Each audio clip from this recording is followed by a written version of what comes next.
stranger and then tag Jeremy Talks to Strangers, and then I'll give you a strategy call. That is the idea of this next speaker.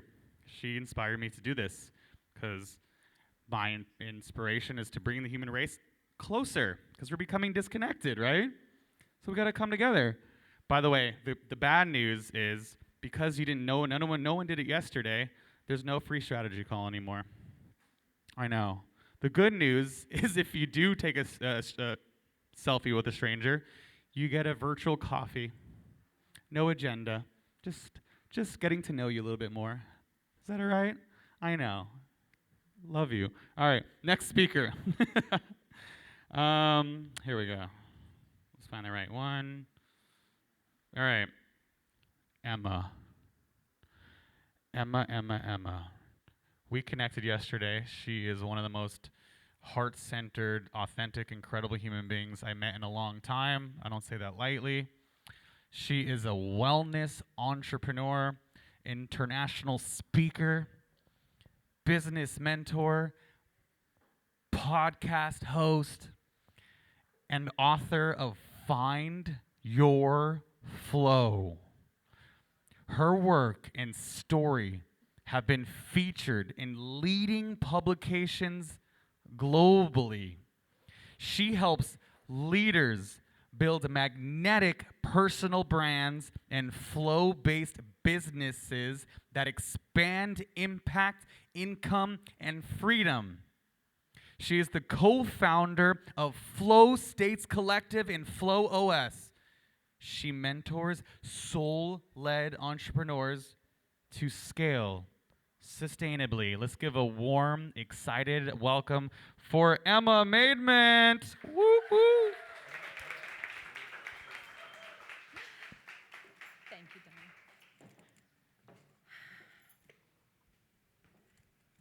Kalimera. Nice to be here with you all today. So I am going to share a little bit about my story in a moment, but I wanted to start by saying, if you see something today that you like and it's a takeaway, take a photo of it, because if you tag me on Instagram, I will give you a copy of this book to one lucky person. So, I wanted to start there. All right, do I have a...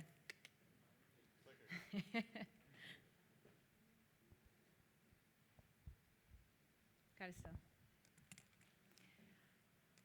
This is a story that begins with me being full of shit, figuratively and literally. That, my friends, is the opening line to my book. Yes.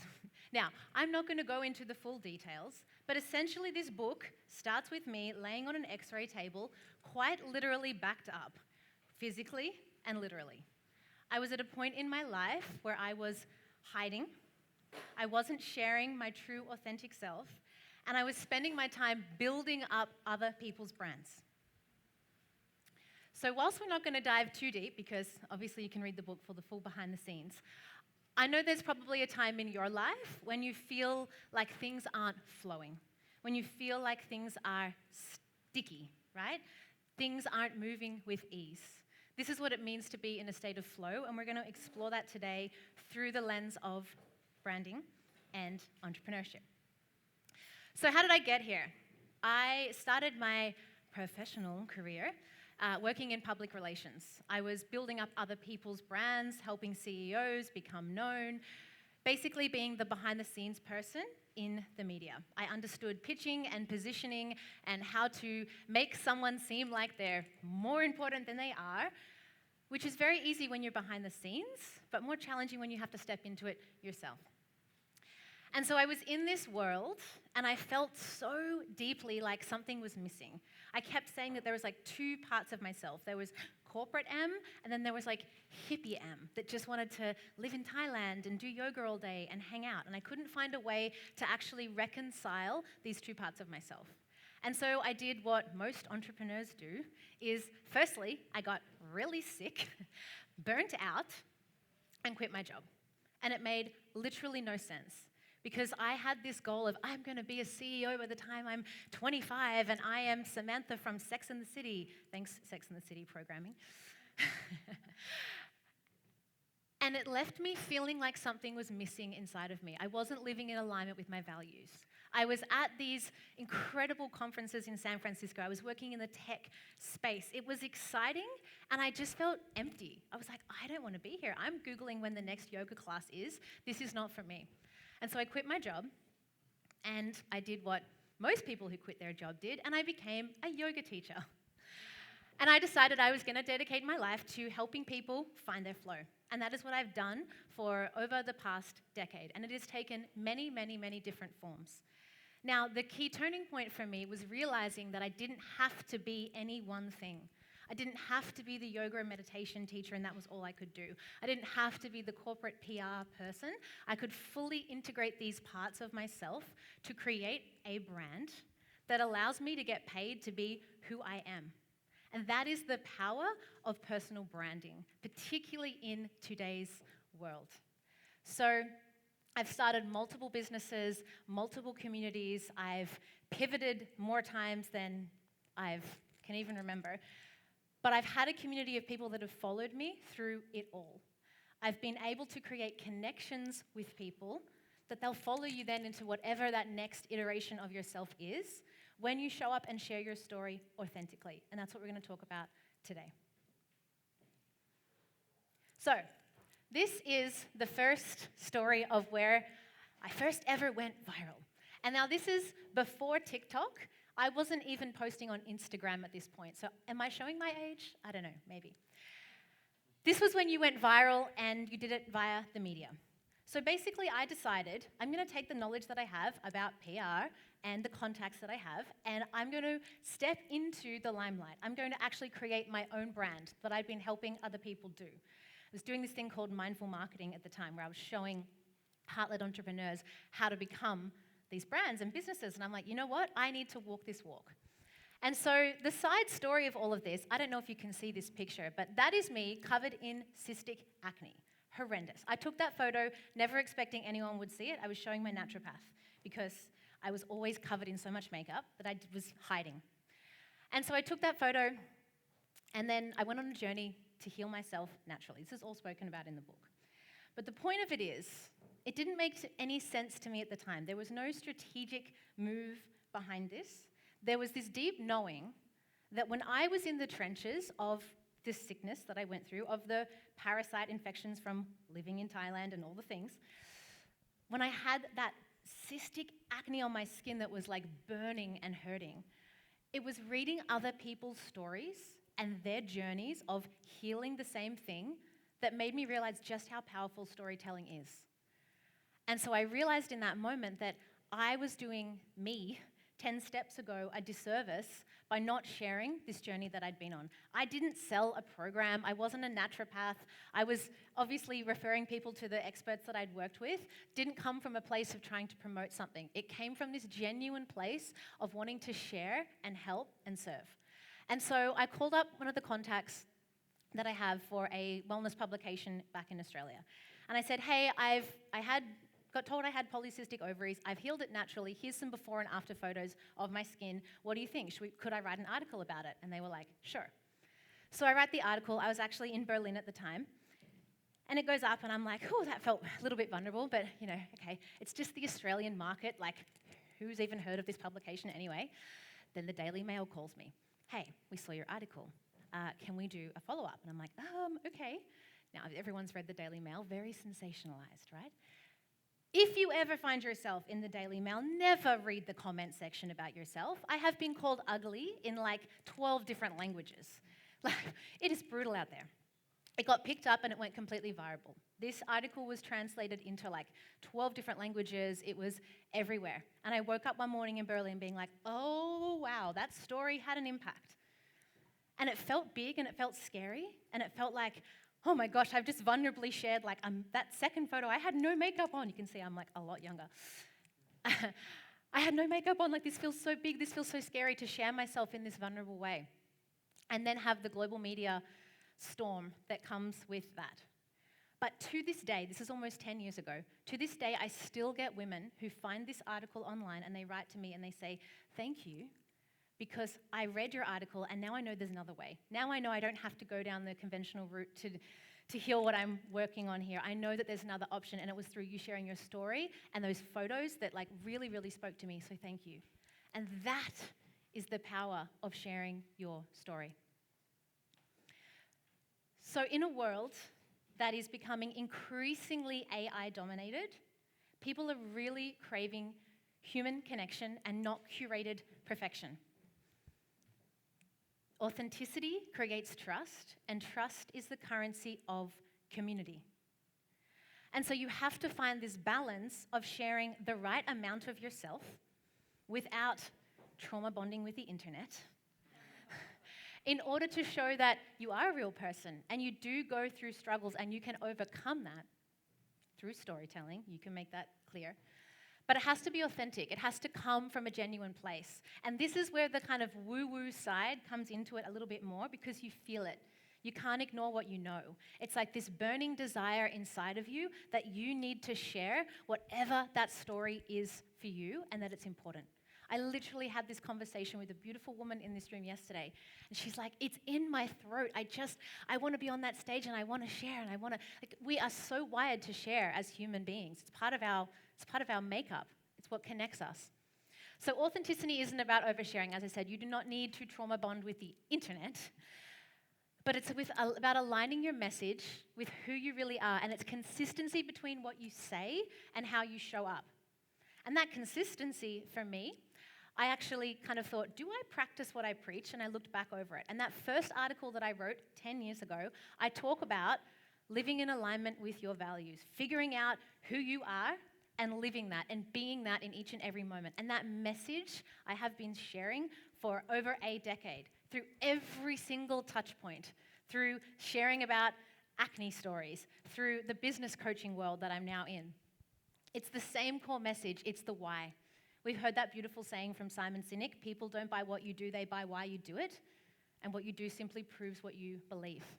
And so when you stand for something, that is magnetic because people feel that. They want to be a part of that journey and they see an element of themselves in that story. So I want you to ask yourself now, what is one belief or value that your brand stands for that you really want other people to rally around? And then what is the thing you've been holding back from sharing because you're afraid of judgment? So instead of thinking in content pillars, I want you to think in values pillars. What are your core values? Now you can do this personally, and you can do it through the lens of your brand, because ultimately, if you're here to sell something, it has to make sense with what you offer, right? It can't be totally left of field. You have to use discernment. But when you define what it is that you value, that is the point in which you can create content and speak from. And that is what becomes magnetic to other people because they see that and they either aspire to it or they share that same value with you, and that creates connection.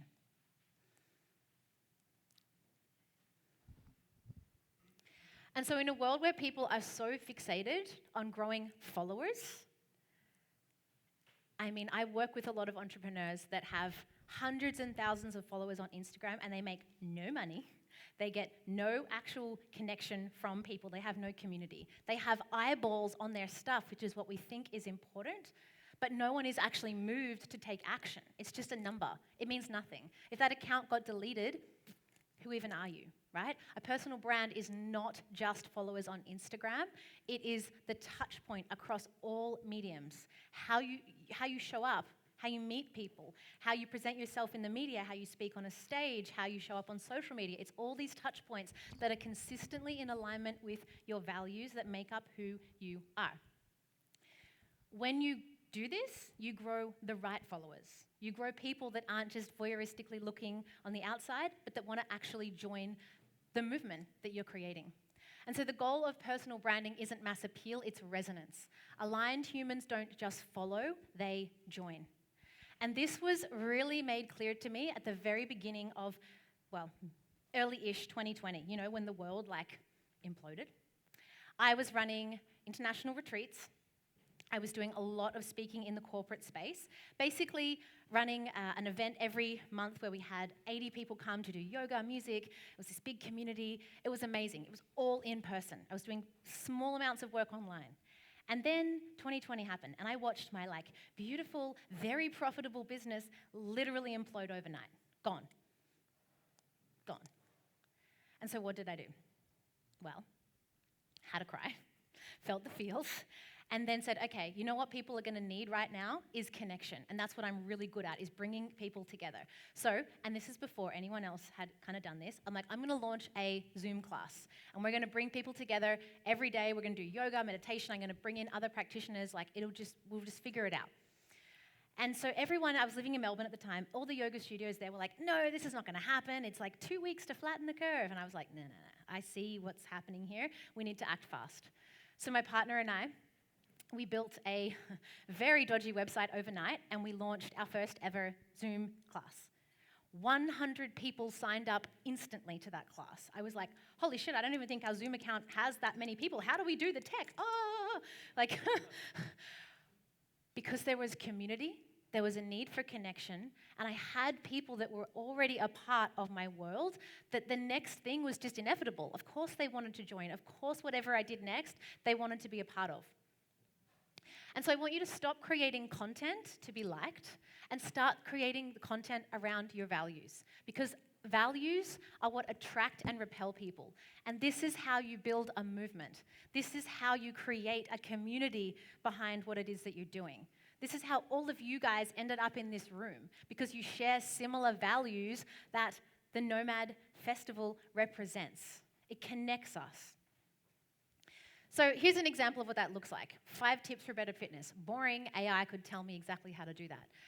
How do you flip that? I believe your body is your first home, and taking care of it is the foundation for everything else in your life, right? This is just an example of taking that same thing and showing that it's what you believe and it's what you stand for. And it's not just content, it's actually what you value. The people who share it, they resonate with it, and then they trust you, and then they join you. So this is your homework. Write down your top 3 values, and then I want you to think of one piece of content you could share this week that shows that you live that value, how it shows up in your life, how it shows up in your business.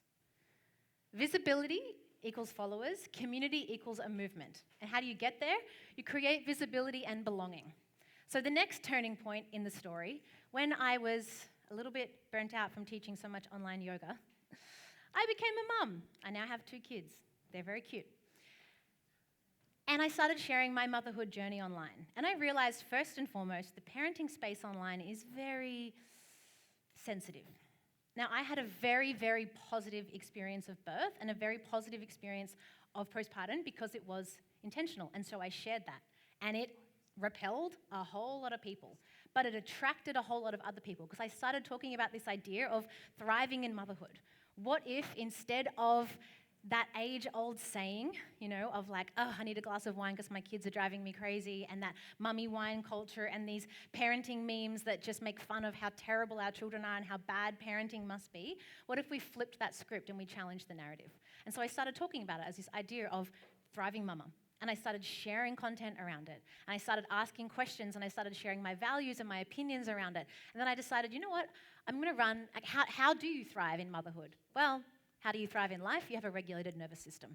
And so I already had all of this content from my online yoga teaching days, and I went, what if I just put that into a designed program and called it the Thriving Mama Program, ran it as a challenge, and brought mums in and got them to actually do these practices that are very short and sharp and help them thrive throughout their day. What happened? Over 100 people instantly joined. We had 1,000 people come through the Thriving Mama doors almost instantly, because they had resonated with the values that I'd shared, because I stood for something. I wasn't just sharing generic tips for parenting. And so just having followers, they don't buy, they don't stay, and they do not build a legacy. Community does. Community is what we seek as human beings. Connection, growth, and belonging are what we all want to feel. What we all crave to feel like we are a part of something, like we are being seen by someone, that someone gets us. When you as a creator and as an entrepreneur can create that, people magnetize towards you. It doesn't matter on what scale that is. I know people with tiny, tiny audiences that make way more money than people with giant amounts of followers, because they've magnetized the right people their way. So visibility without belonging is kind of shallow. Right? We see this in the creator and the influencer economy. Visibility plus belonging is how you create a movement. I want you to stop asking, did people see this? How many views did this get? and actually flip that script to, did people feel seen by this? That is a really powerful shift for you to analyze your own content. Because I can tell you right now, I have gone viral many, many, many, many times, and it unlocks the bad side of the internet, right?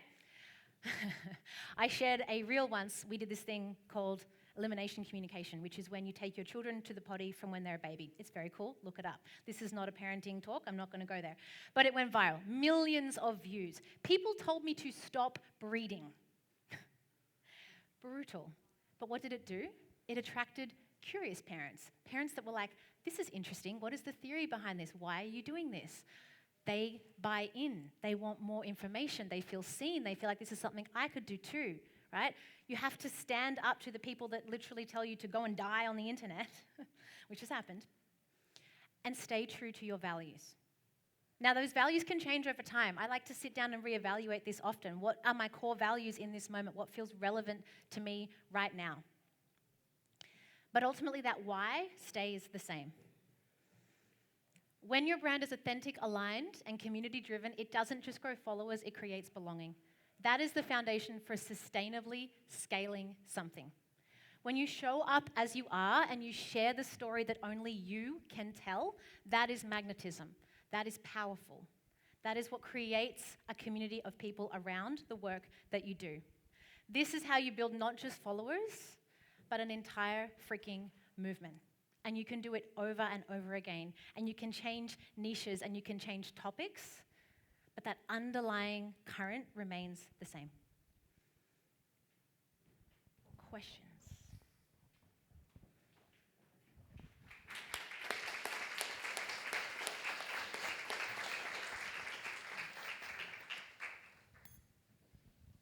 Yes. What does your process look like for brainstorming like new ideas to talk about? To talk about online? Like online, or like if you pitch yourself to the media or things like that. How do you brainstorm that? Step one, literally have a document in your Notion or whatever, call it brain dump. Every creative idea that comes to you, if you're a woman, when you're in the particularly creative side of your cycle, write that shit down. Don't action on it right away, just write it down, get it out. Creatively dump it all down. Then you sit down and you look at what are the current themes here. This is where AI can be really helpful. Take this brain dump that I have and help me find the themes. Help me find the underlying message that I'm trying to say here. That's when you find those underlying currents. For me, it's always been about freedom, flow, authenticity, all of these things. Now, I can tell that through the lens of so many different stories. So once you have those themes, once you have that thing that you want to be known for, then you put it into like 3 little dot points. You're like, okay, these are the 3 things. I'm going to consistently speak about them through different lenses, through different stories, through different examples. Then I'm going to pitch to media in the same way. And so then it's taking that story and going, here's a story of how I healed myself with, here's how I healed my holistic healing journey of polycystic ovaries and acne all over my face with some news grabby hook. But the underlying message of that, when you read that full article, was that I was ignoring what I knew, I wasn't living in alignment, and I had to reconnect with myself in order to heal, right? Had to know who I was. That's the magnetic part. So you find those topics, and then you rinse and repeat them over and over again, and you find the relevant places and people that are speaking about them in order to pitch yourself for podcasts, for media, for all the things. Thank you.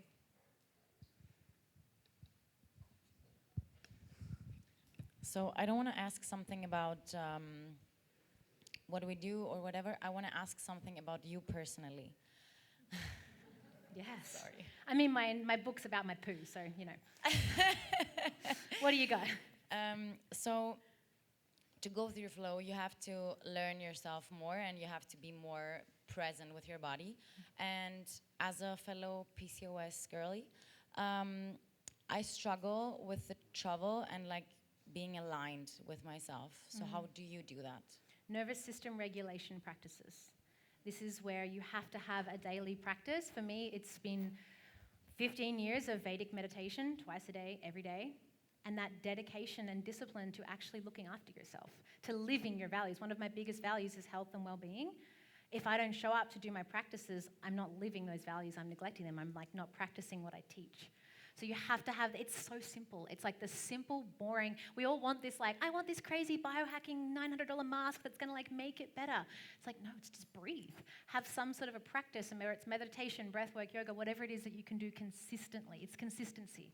It's the reps consistently over time that build the base level of support for the nervous system. When the nervous system has that base level of support, then you can challenge it. That's when you add the 30 seconds of cold at the end of your shower and you push yourself a little bit more. That's when you have 2 kids and you think, wow, how regulated really was my nervous system? How did these 10 years of yoga actually work? Let's find out. You can challenge the nervous system and grow the resilience within it, but you have to have the baseline. And when you lose the baseline, you have to come back to the baseline, back to the basics, and then grow from there. Thank you, everyone. I am here all day, so please come and chat to me. I'm happy to answer any more questions. Thank you so much. I have to finish my day in the life reel. I'll show you. Can we do a quick, ready, set? Absolutely. Thanks, team. Let's hear for Emma.